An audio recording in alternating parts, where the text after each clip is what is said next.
noise!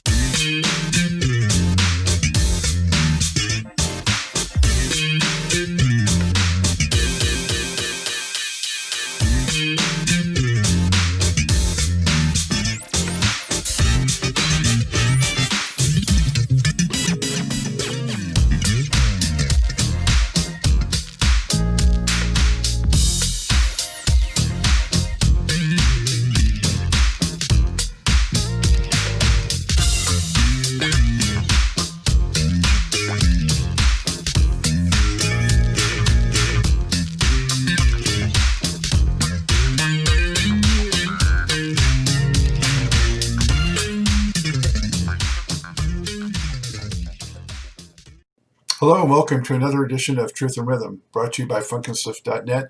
This is the interview show that gets deep in the pocket with contemporary music's foremost masters of the groove. I'm your host, Scott Dr. Jigs Goldfine, musicologist and author of Everything's on the One, the First Guide to Funk. If you don't have your copy, get on over to Amazon and pick one up. You'll be so glad you did. Whether you're watching the video version of this at funkandstuff.net or on YouTube, or listening to the audio-only podcast version from providers like iTunes and Spotify, as always, I thank you so much for your continued interest and support in the show. Speaking of which, if you haven't already done so, subscribe to the Funk and Stuff channel on YouTube. That's where Truth and Rhythm lives. All kinds of goodies. You'll get early premieres, and it's all free, so make sure you sign up. Tell a friend, tell family. Also, get your official Truth and Rhythm and Funk and Stuff gear at the funkandstuff.net store. Cool stuff like I'm wearing right here. Truth and Rhythm shirts. Show your support and love of the show and also the musicians and the music that they represent. Also want to give a shout out to the Funk Exhibition Center and Hall of Fame in Dayton, Ohio, of which I'm very proud to be an official funk ambassador. Go to thefunkcenter.org to learn more and keep the funk alive. And now, with all that, it's time to get on with the show. Enjoy. I'm pleased to welcome to the Truth and Rhythm Mothership guitarist, composer, and arranger Kim Miller, a founding member of the great Instant Funk. The group, which was discovered and produced by Philadelphia recording icon Bunny Sickler, is best known for its chart-topping 1979 funk classic, I Got My Mind Made Up, You Can Get It, Girl. But there's much more to their story, as Instant Funk released 7 albums from 1976 to 1983, and its members contributed to many well-known artists' recordings. Those include Lou Rawls, the OJs, MFSB, Curtis Mayfield, and Evelyn Champagne King. Kim, welcome to the show. Thank you for having me. How are you today? How are you doing this crazy year? I am good. The way I live my life, I have a lot of patience. So this just gives me time to catch up on things that I needed to catch up on, and to sit here and write songs and to reflect on that kind of thing. So I'm good. I'm good. Yeah, I think all of us are, just pulling whatever positives we can out of this crazy kind of down year. So, but yes. For musicians who can't get out there and perform, especially, hopefully some good creative stuff will come out of it down the line. Yes, that's it's strange that you say that, because most of our dates we had this year I had to cancel, and just last week I got a call where they want us to do something in September. And I'm kind of leery. I'm one of those germophobic guys, so I'm not trying to put myself in no harm's way. But the way that they're trying to do this, I thought was interesting. They want to have a drive-in style outside concert, So we're talking about it now, So that's about the only thing. So of anything else, everything else is kind of done for the year, So I've heard about some of those experimenting with the drive-in concept, so I'm curious about that. Hopefully that'll work out. Good luck with that. Yeah. Well, just pray for me. Absolutely, I'm praying for all of us. Believe me, Kim. Yeah. Yes. So Where are you coming to us from today? I'm coming to you from Hamilton, New Jersey. It's a little southeast of what's the city? Trenton. And I've been in this area for some years now. This is where we're pretty much based. Like we have a recording studio here as well, which is where I would normally have done this, but with this like COVID stuff, I didn't want to go through all that kind of stuff. But this is where we're based out of. We're actually about 30 miles north of Philadelphia. Okay. Mm-hmm. Very good. Well, you ready to fire up some of those older brain cells and get those? Yeah. Sure. Very cool. So, Kim, you're originally from New Jersey. I know that. How and when were you drawn to music, and why the guitar? Well, I was drawn at playing the guitar at a very early age, like 8 years old. I'll try to make this story a little short because it could get long, but just watching some of the earlier musicians, like such as the James Browns and the acts of those days. Some of those artists in that time, but what really sparked me to go after it was one day I was walking home, and we were all, a bunch of kids. We went to the skating arena, and we're walking home, and downtown at that time they had these like movie theaters that they would do shows in. Anyway, I'm walking home. I'm coming up the street. I look up in front of me, and this long white limousine pulls up in front of this movie theater. So I'm steady walking. I'm a little kid. I was 8 years old, 8 or 9. And I'm coming up, and as I'm getting by the door, my eyes are all big. All of us were like looking to say, well, who is this in this car? Who's in this car? So we get by, the door flings open, and there's Mr. Wilson Pickett. And Wilson Pickett gets out, and I guess he sees the stars in my eyes, and he says, son, you live around here? I said, yes, sir. He said, well, here's two tickets. Ask your parents to bring you back to the show tonight. So I went home, and my grandfather brought me back to the show. I sat there, looked at the stage, watching like Wilson Pickett do his thing across that stage, and the rest is history. From that point, I wanted to be a guitar player because I was watching his guy, and he was dancing, flinging all across the stage and everything. I said, that's what I want to do. And from that point on, that's how I learned how to play.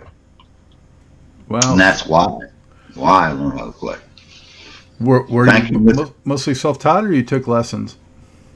Well, I took lessons the start of it, which is another funny thing. Because when I started playing, I go to these guys to teach me.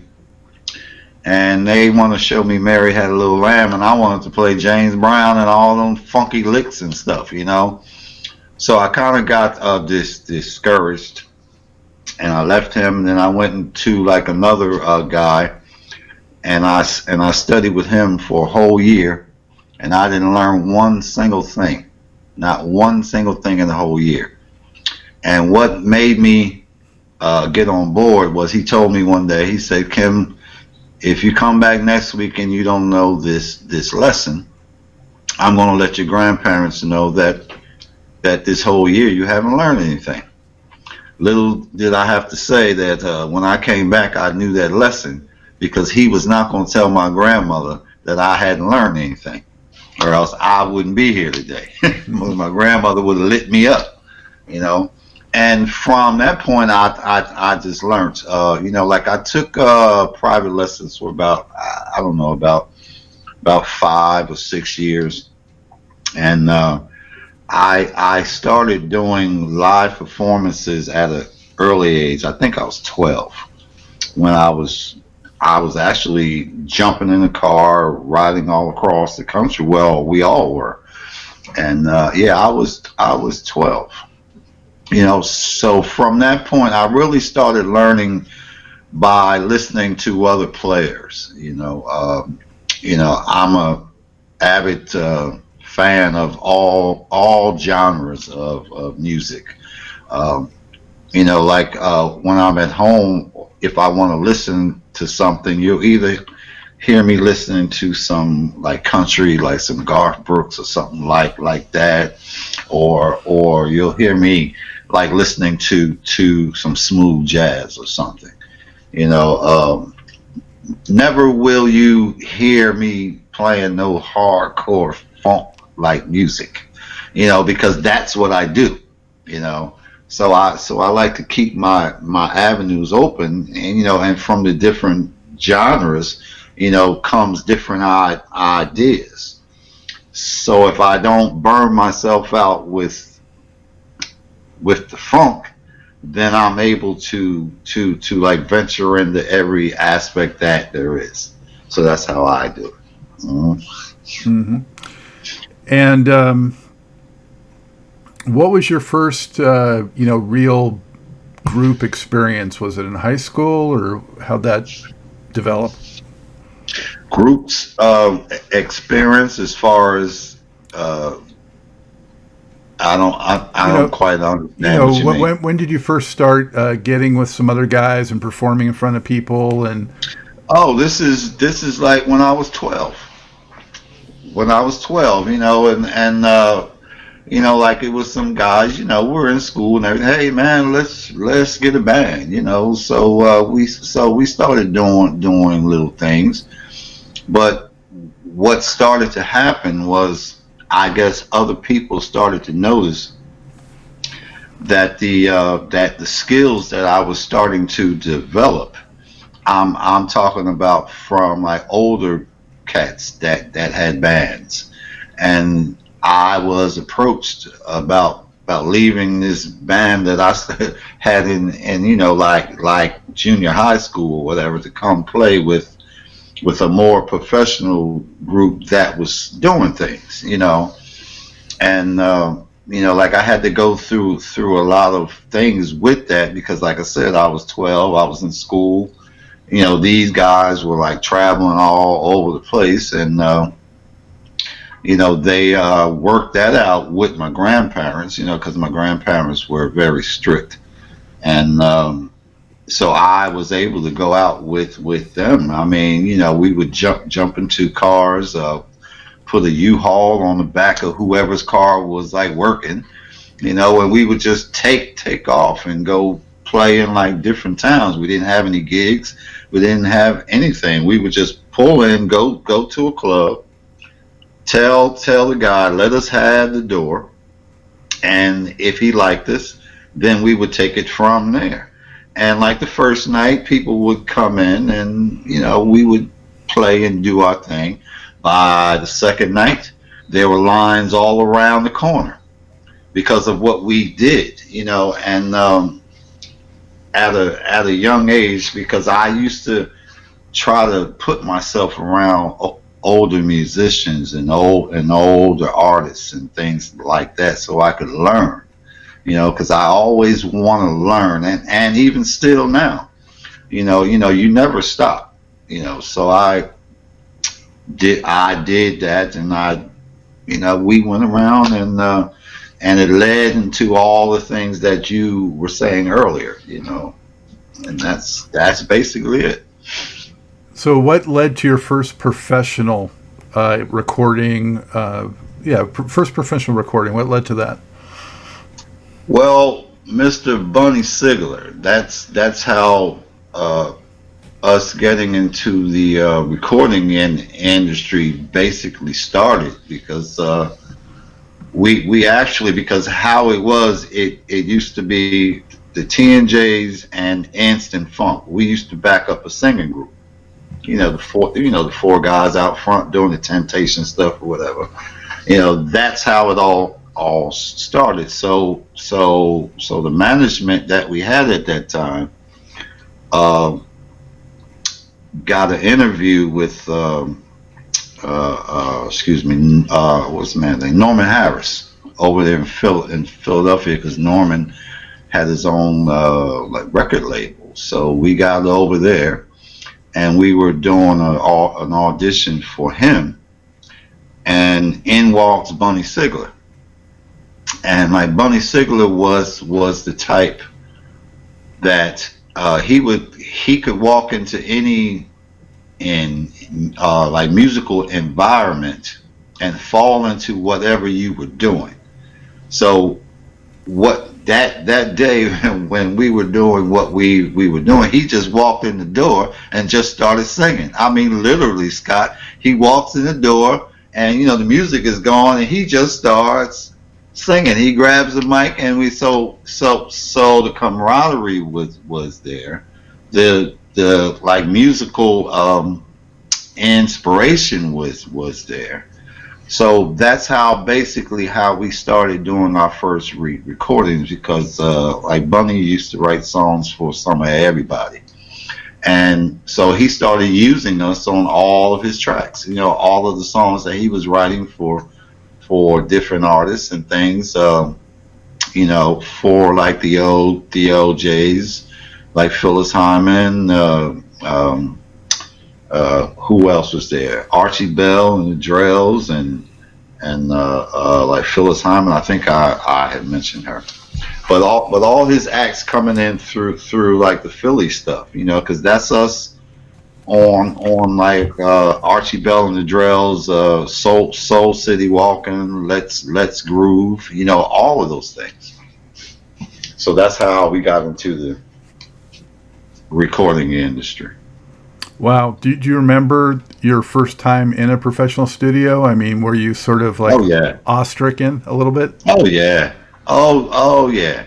It was one thing about me, they say, how it is being a young artist and trying to work all your life to achieve something, and then when you get there, it can either make you or it can break you, because it can be so exciting that it scares you and you run from it, or you can stand there and let your knees shake a while and then just dive into it.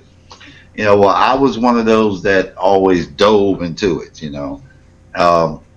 Yeah, I can remember the first time when we went over to Sigma Sound Studios over there in Philadelphia, and we walked in, and we were going to our room, but we had to go past the main room, and like Bunny knows everybody there, so he walked into the main control room. We walk in there, and MFSB is in there recording. I mean, the strings, the horns, like Norman Harris, Ronnie like Baker, Earl Young, like they're all in there, man. And like my jaw just dropped. Here I am around all these guys that I've heard about and played about, gold records all on the walls and everything, so it was an all moment, yeah, it was nice. It was nice stuff. Wow. Yeah, man. That whole scene at that time, just something else. I mean, it's yes. The sound of Philadelphia. Yeah, one of the things about that time is that everybody liked everybody. Even though your thing was here and their thing was there, but everybody liked everybody, and everybody supported everybody. There would be times where like we would be in there recording, and Earl Young may walk in, and like we could see him in the control room, and he's rocking his head and everything. That makes you feel good. When you see a guy that you've looked up to all the time come in there and he's rocking to what you're doing. It just felt good, and it gave you more inspiration. So those days are long gone, though. Yeah, those days are long gone. fortunately, we have the memories and folks like you to share those memories. Hmm. So, Kim, what was Bunny Sickler like in the studio? Bunny Siggler, Siggler was an unpredictable songwriting genius. That's what he was like. Nothing but fun. It was just fun, Um, Bunny gave off a vibe that you just wanted to give him your best, and that's how it was, you know. Like back in those days when we used to record, because nowadays you can use all kind of keyboards that give you different sounds, drum machines, all this kind of stuff. But back then it was just raw talent. I mean, we may have had a new type of keyboard to give you a new type of sound, but everything was raw talent from the individual musician, you know. But one of the things that used to happen in those days, the producer, like, once you got down the song that they were trying to record or whatever, once it got to the point where it's time to start to record this thing, that the producer would stand in the middle of the floor. Like you got your guitar players over here, drums, drumming. He's right in like the middle, and we're all like watching him. And Bunny had this knack. He would be dancing in the middle of the floor to what we were recording, which gave us the vibe that he was trying to capture. Because it's like one thing to sit there and rock your head to a beat, but when you can actually visualize where this groove is going, then it takes on a whole nother life. And that's the thing that Bunny had that like a lot of other producers didn't have. He had that thing to make you feel exactly what he was feeling. Serious body language. Oh yeah. Bunny was a really great person, man. Really, really nice guy. Like he took us under his wing. Like he taught us. We didn't know any of the stuff before we met him. I mean, we were talented musicians, but how to come into a recording situation and to bring that same energy in a constructive way is what we had to learn. Because I remember one day where we were doing a track for Kenny Gamble, and I was very excited. I said, "Oh, Kenny, we're here." So I'm in there. I'm playing now. Scott, I'm basically playing every note on the neck of the guitar, and Kenny walks in and he stops the music and he says, "Listen, son," he says, "I know that you're a talented musician, and I know that you can play every note on that neck, but on this song, all I want you to play for me is chink, chink, chink," and I'm like, I'm like, oh wow, okay, so of course I'm going to do what he tells me to do, but after doing it and after listening to the playback, I'm starting to understand how to structure the music, how to build it, how to make it where it makes sense, because there's a formula to like writing and playing hit songs. There's a formula to it. And of course we had to be taught. We were easy guys to teach because we gave no resistance when someone of that stature is teaching you. So we sucked it all in. And that's why everybody all around the country, man, they wanted us to do their tracks, and that's it. Yeah, like sponges. Yeah, man. Yeah. Yeah. So the first instant funk record came out, I think, '76. It was before you guys really got rolling. You kind of had one out initially, right? That came out. Get down with the Philly jump. Yeah, that one. So that came out '76 on an independent label, right? So Yeah, the TSOP. how and when did you get the instant funk name, and what were your aspirations once you kind of had a group name? You know, did you think you were going to go out on your own right away, or just stay as a studio band? Yeah, well, no. Well, the Instant Funk name came about way before we ran into the like Philly sound. That was around the times when we used to drive all around like the country. I mean, Scott, all over the country, not just a few states. I'm talking about we drove from here to Los Angeles to Arizona to like Seattle. We were doing this kind of stuff, and the manager that we had that time, because we were the act was very very good. Um, and one day we were at rehearsal, and the manager just blurted out and said, "Man, you guys are so good. It's just that all you got to do is 1, 2, 3, 4, and it's instant, bang." He said, "That's the name, you guys, Instant Funk, because that's the what you guys do." Blah blah blah blah blah blah blah.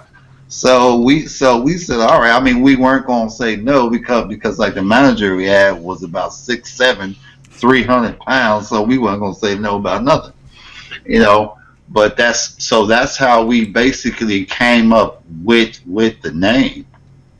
Um, but I've always had the aspirations and the drive, and I always knew that I was going to achieve what I was after. You know, I always was like that from my first group. You know, like I set myself many goals. You know, I was saying, well, with this act, this is where I want to go. And once I achieved that and saw that it wasn't going nowhere, I had to move. You know, I had to go to that next like level.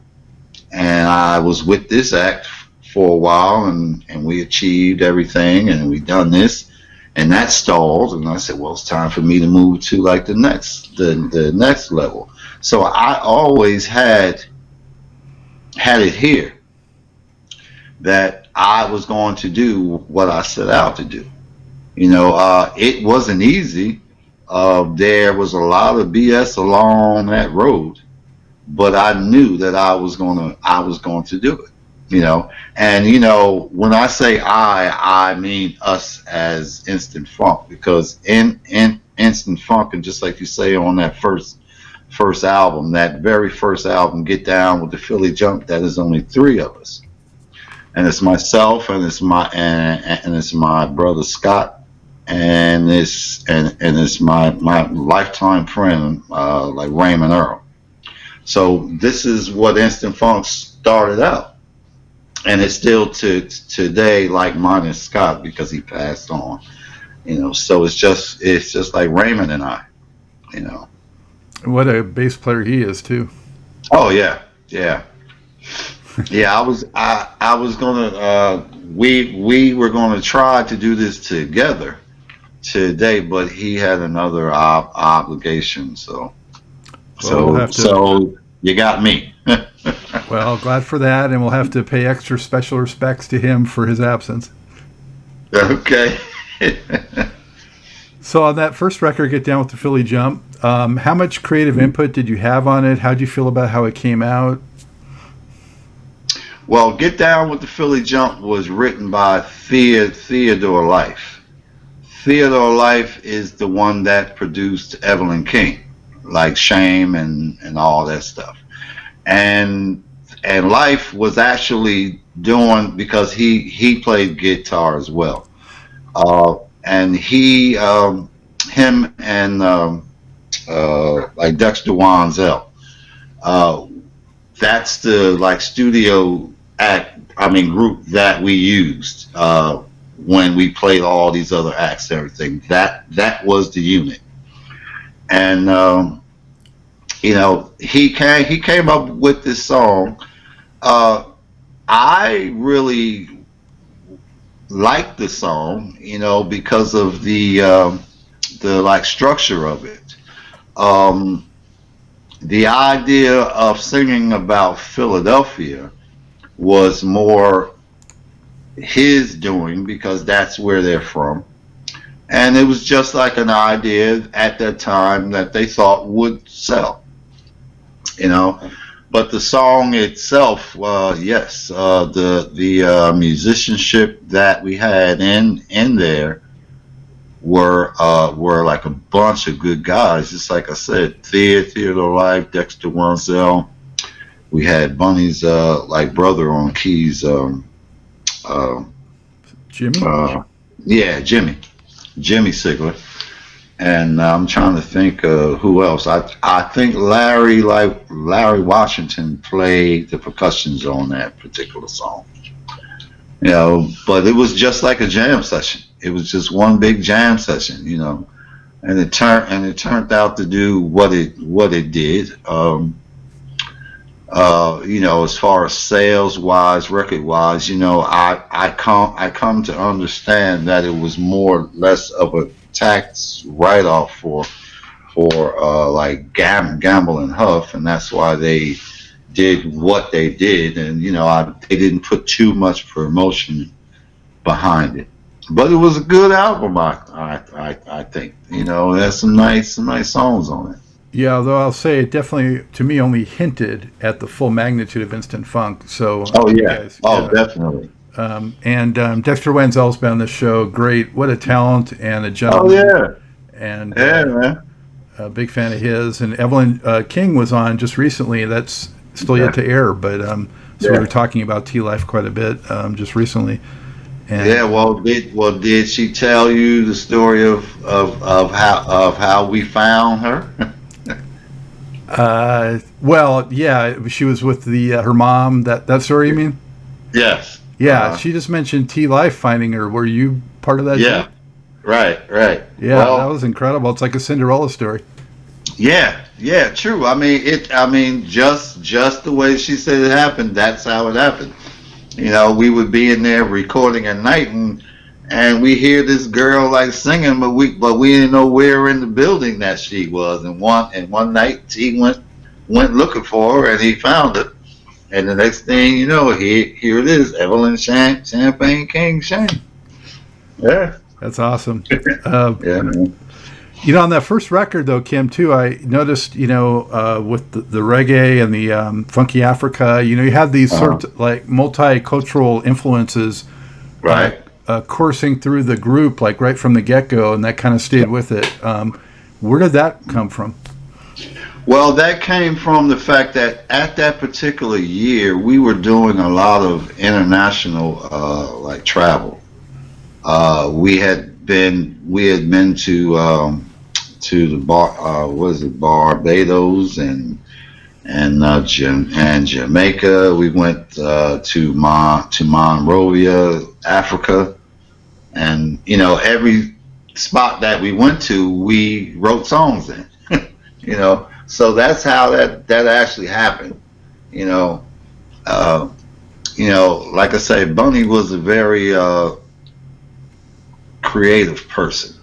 You know, and spontaneous. He was very spontaneous, and even on the live shows, it was spontaneous. There was no sense in setting up a show for Bunny, because when he comes out on the stage, it ain't gonna be nothing like you practice. It's not gonna be nothing like that. So that's how we got that different like flavor with that first album. It wasn't for a couple of years until you came with your next record, so I want to talk about a couple of the sessions that happened before that was released. And you mentioned one was Evelyn King and Shame. Were you surprised when that blew up like it did? Well, be honest with you, Scott, I was surprised about everything. I mean, seriously. Well, my wife tells me about that now. That's the way that I am. I don't think like that. I don't look at things, I guess, like everybody else does. But yeah, well, when Shane came out, because she was like part of what we were doing, sort of, but not like as far as the gigging and all this kind of stuff, but as far as like creating sound, you know. But yes, I didn't think that Shane was going to make noise. I did not think that it was going to be as large as it did.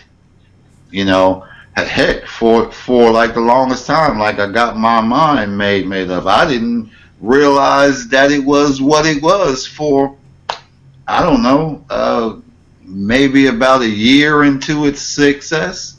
I didn't really look at it as being a monster hit. I really did. I also want to mention Bunny Sickler's biggest hit, the Party Song, which was great. I think I bought that single when it was out. Which one was that? Let Me Party With You. Okay, yeah. Yeah. Okay. All right. Yeah, yeah, Scott, as you're calling these songs off, I can actually remember the actual time and what we were doing and how we did it, And that party for him was a good song. That actually was around the time that Marvin Gaye had his Got to hit Give song. It Up. Yeah. Yeah. And like Bunny said, hey man, let's go after that groove, but let's do it backwards. And I said, okay, and we went in there and did it, and it was Let Me Party With You. I mean, that whole thing was like backwards, and that was a great time, because he did that out of the I can't think of the name of the studio, but it was down in South Philly. Alpha. Yeah, Alpha Recording Studio. So.